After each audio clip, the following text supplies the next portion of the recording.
Good morning. ഇന്നൊരു ഷഷ്ടി ദിവസമാണ് കേട്ടോ. ഷഷ്ടികളിൽ പ്രാധാന്യമുള്ള ഒരു ഷഷ്ടിയാണിന്ന്. അതായത് തുലാവർഷത്തിലെ സ്കന്ദഷഷ്ടിയാണ്. അപ്പം ഷഷ്ടി എടുക്കുന്നത് എല്ലാ മാസവും കർത്തവാവ് കഴിഞ്ഞ് 6-ാമത്തെ ദിവസമാണ് നമ്മൾ ഷഷ്ടിയായിട്ട് കാണുന്നത്. അപ്പോൾ അതിൻ്റെ തലേന്ന് പഞ്ചമി ദിനത്തിൽ നമ്മൾ ഒരിക്കൽ ഉണ്ണും, അല്ലെങ്കിൽ ഉപവാസം എടുത്തിട്ടും നമുക്ക് ഈ വ്രതം എടുക്കാം.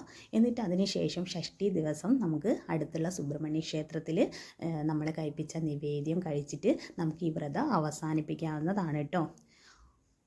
അങ്ങനെ നമുക്ക് മാസങ്ങളായിട്ട് ഈ ഷഷ്ടി എടുക്കാൻ കഴിയാത്തവർക്ക് വേണ്ടിയിട്ട് ഈ തുലാവർഷത്തിലെ സ്കന്ദഷഷ്ടി എടുത്താൽ മതി.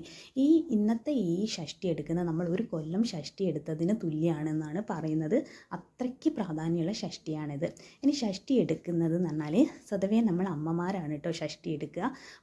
മക്കളില്ലാത്തവർ മക്കളുണ്ടാവാൻ വേണ്ടിയിട്ടും, അതുപോലെ തന്നെ മക്കളെ സദ്ബുദ്ധിക്കും ദീർഘായുസിനും ഐശ്വര്യത്തിനും, അതുപോലെ തന്നെ നമ്മളെ വീടിൻ്റെ ഐശ്വര്യത്തിനും ഒക്കെ വേണ്ടിയിട്ടാണ് കേട്ടോ നമ്മളിതെടുക്കുന്നത്.